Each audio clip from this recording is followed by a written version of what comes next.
Bien, dando continuidad a la sesión anterior que no pudimos concluirla, que es el tema de ser vivo. Recapitulando un poquito rápido, habíamos indicado que ser vivo es un sistema de constitución de materia animada, formada por células, la unidad básica de la vida. Es muy importante esto. Habíamos destacado que las células se constituyen, date cuenta aquí, célula está constituida por biomoléculas, no cualquier molécula, sino biomoléculas, cuyas composiciones incluyen a los elementos del agua, carbono, oxígeno, sodio y potasio. Y de esa manera se da el paso a la vida a través de la unidad más básica, que es la célula. No te olvides de eso, que es muy importante. Habíamos indicado de que existen 10 características de los seres vivos. Analizamos en la clase anterior los niveles de organización. Date cuenta que habíamos hablado en esos niveles de organización la forma abiótica y biótica. La abiótica no vida, y la biótica sí, empieza el comienzo de la vida. Y se había analizado en su forma química, biológica y ecológica. En su forma química, recuerda que no hay vida. En su forma biológica sí es vida, pero es la organización del ser vivo desde adentro. Mientras que la ecológica es la organización de ser vivo con las relaciones que están desde afuera. Muy importante, esas características las habíamos señalado en la sesión anterior. Además, se había estudiado el aspecto del metabolismo, ¿ves? Que son reacciones químicas internas del ser vivo. Ah, pero una cosa, profesor, si son relaciones internas del ser vivo, ¿por qué se relaciona con el entorno? Porque hay algo muy importante acá, estimado estudiante, que es lo siguiente. El ser vivo, en efecto, son las reacciones químicas que ocurren dentro del ser vivo. Pero para que estas reacciones químicas se desencadenen o comiencen, se activen, como tú quieras llamarlo, requiere materia y energía que no la puede desarrollar el mismo. Porque nosotros somos seres heterotrófonos. Bien, aquellos organismos que pueden desarrollar su materia orgánica a sí mismos se denominan autótrofos, como es el caso de las plantas. Por eso que hay un proceso que se llama anabolismo, que corresponde a los seres autótrofos, que son las plantas. Ese metabolismo ocurre a través del proceso que se denomina fotosíntesis. Mientras que nosotros somos catabolismo, somos seres heterotrófonos. No podemos generar materia orgánica en sí mismo. Debemos tener esa composición, la hacemos desde los seres autótrofos. O sea, comemos de aquí y justo con estos elementos de acá obtenemos la materia y la energía para activar nuestros procesos internos. Muy importante eso. Esa clase la vimos en la sesión pasada y discutimos sobre ello. Además, continuamos con la homeostasis, que ahí fue donde nos detuvimos, indicando que hay un equilibrio interno. Estas materias y energías que nosotros consumimos se deben equilibrar, no pueden ser en exceso, ni tampoco podemos tener deficiencias de ellas. Entonces, una de las características que estábamos analizando es con el elemento que se denomina glicemia, una molécula compuesta que es como la glucosa que producen las plantas. Entonces, esta glucosa, recuerda, no puede estar en exceso, ni tampoco debemos tener deficiencia de ella. Entonces, existen mecanismos que regulan esa cantidad para que no se exceda, pero que tampoco nos haga falta. Esos mecanismos de regulación están a cargo del sistema nervioso, excretor y endocrino. Eso lo analizamos también en la clase pasada. Nos corresponde analizar hoy día el ciclo vital. ¿Ves? De ese ciclo vital tenemos 5 elementos que lo componen, que es el nacimiento, es decir, la presencia del ser en la biosfera. Muy bien. Luego, ese ser debe crecer, debe desarrollarse, se reproduce hasta que al final muere. Listo.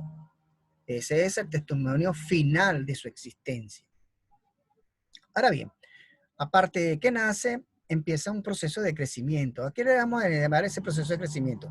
Ese proceso de crecimiento puede ocurrir desde dos vivos. bifurcaciones. Una que es la hiperplasia, en la cual consideramos que es el aumento del número de células. Y por otro extremo tenemos la hipertrofia, donde consideramos que es el aumento del tamaño de células. En consecuencia, el crecimiento se da desde dos connotaciones diferentes. Una, que es el aumento del número de células, y otra, que es el tamaño celular. Ahora, el desarrollo, que es una característica del ciclo vital, corresponde a la progresión de estado desde la fecundación hasta el envejecimiento. Yo diría no hasta el envejecimiento, sino hasta que haya la existencia de ese ser vivo, hasta la muerte, porque inclusive en el envejecimiento ocurren reacciones químicas dentro del organismo. Entonces, pero como en nuestra separata aparece el envejecimiento, tomamos como referencia eso. Así que si usted puede decir que es de la fecundación hasta el envejecimiento, bueno, eso está bien, porque es la referencia que inicia la discusión. Pero más allá del envejecimiento, recuerden que tengo un punto de vista un tanto diferente. Yo diría hasta la muerte. Mi explicación hasta la muerte porque durante el envejecimiento ocurren cambios químicos continuos y constantes, de forma progresiva y sostenida. De manera que yo creo que es hasta la muerte. Pero si usted coloca de la fecundación hasta el envejecimiento, se considera como bueno. Ahora, otro elemento muy importante en el ciclo vital es la reproducción, porque ello permite perpetuar la especie para no extinguirse. Muy, muy importante. Ahora, esa reproducción puede venir desde dos fronteras, desde dos tópicos, que es la asexual y la sexual. Si ocurre de forma asexual, lo conocemos como un proceso que se llama mitiosis. Y si ocurre de forma sexual, es meiosis. Vamos a detenernos un poquito sobre estas dos categorías. Hablemos un poquito de lo que consiste la mitosis. Se conoce como un proceso de división celular, mediante el cual son generadas dos células hijas idénticas y una célula madre, previa duplicación y repartición equitativa del material genético. La mitosis como tal es el fundamento del crecimiento, el desarrollo y la capacidad del organismo de regenerarse.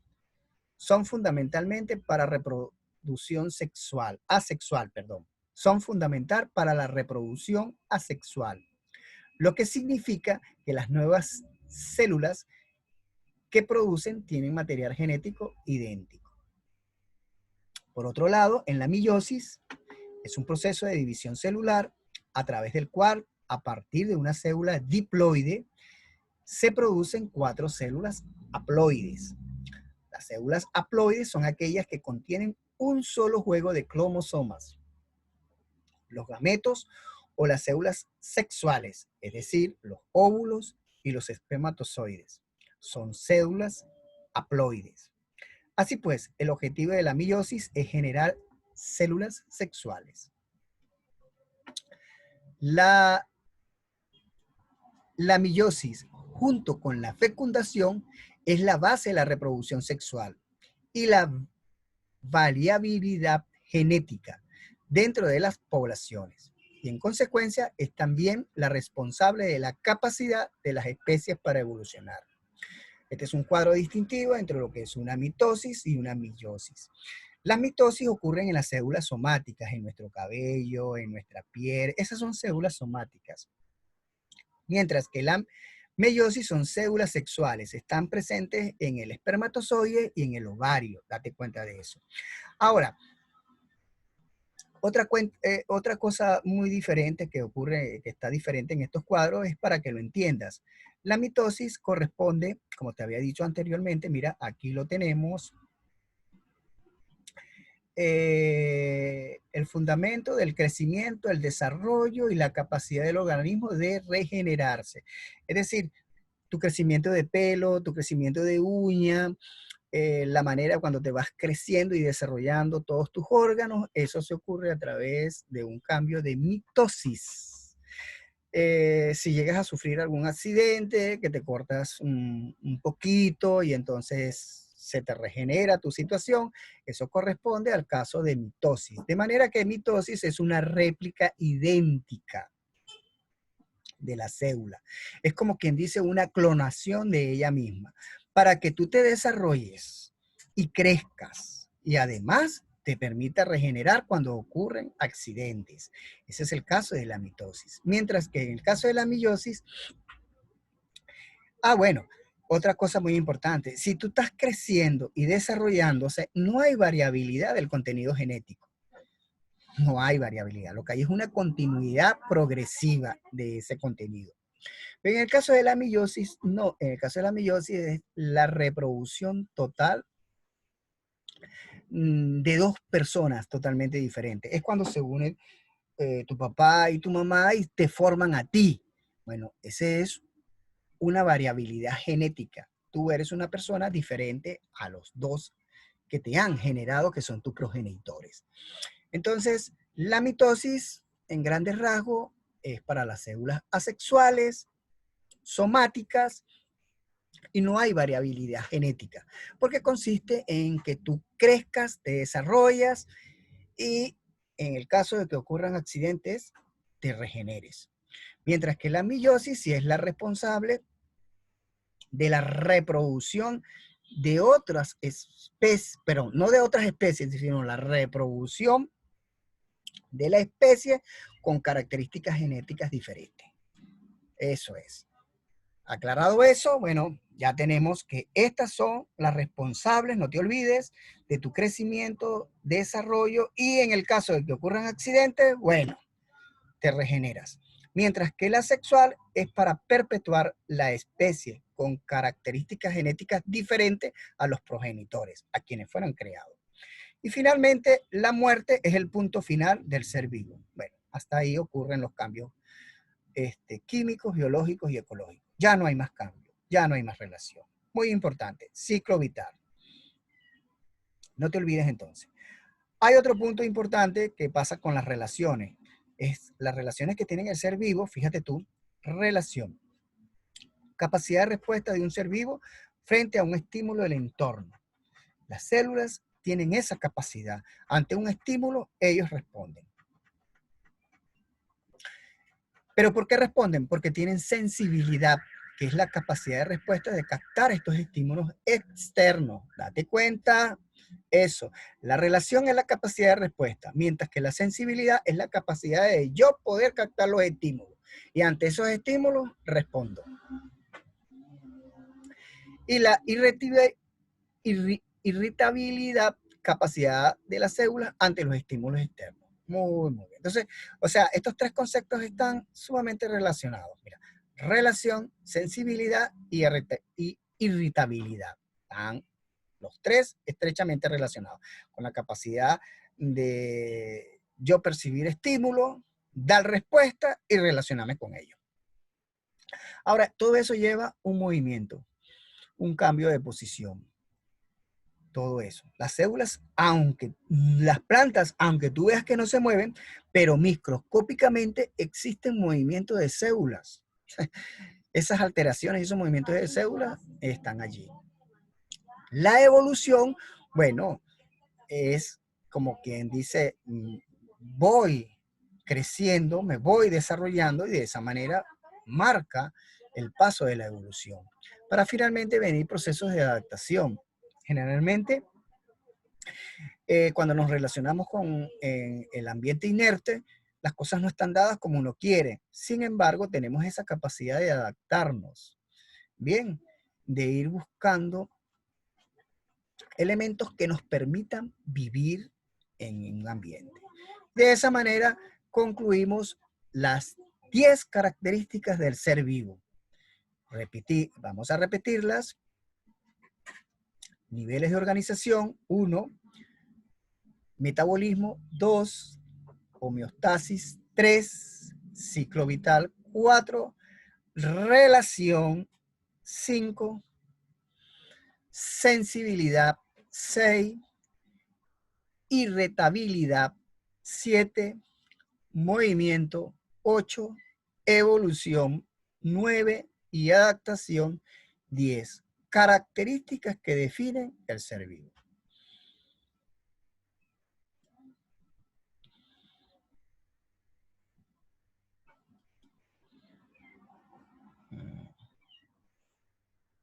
Ahora, como cierre de la clase, tenemos la biología es la ciencia que estudia a los seres vivos, indiscutiblemente. Pero básicamente el enfoque de este curso van a ser a los seres humanos, a las personas, aquellos individuos que se denominan personas. No te olvides de eso. Un elemento esencial para su estudio lo representa la célula, cuya función es nutrición, relación y reproducción. La biología es una ciencia fáctica, natural, experimental, multidisciplinaria, cuyas ramas se especializan en cada unidad de conocimiento específico. Particularmente el estudio de los seres vivos son características concretas en lo humano. Desde lo humano se pueden crear analogías de experiencias vivas a lo no humano y lo inerte. Bueno, esto es lo que hemos venido haciendo, el cierre de clase que te he indicado. El estudio de nosotros se va a centrar en lo humano. Y desde lo humano, bueno, como estamos ahí indicando, vamos a hacer ciertas analogías a los seres que no son humanos, a los inertes, a los animales, a los unicelulares, pero la referencia principal van a ser lo humano. Entonces, concluimos el cierre de esta clase.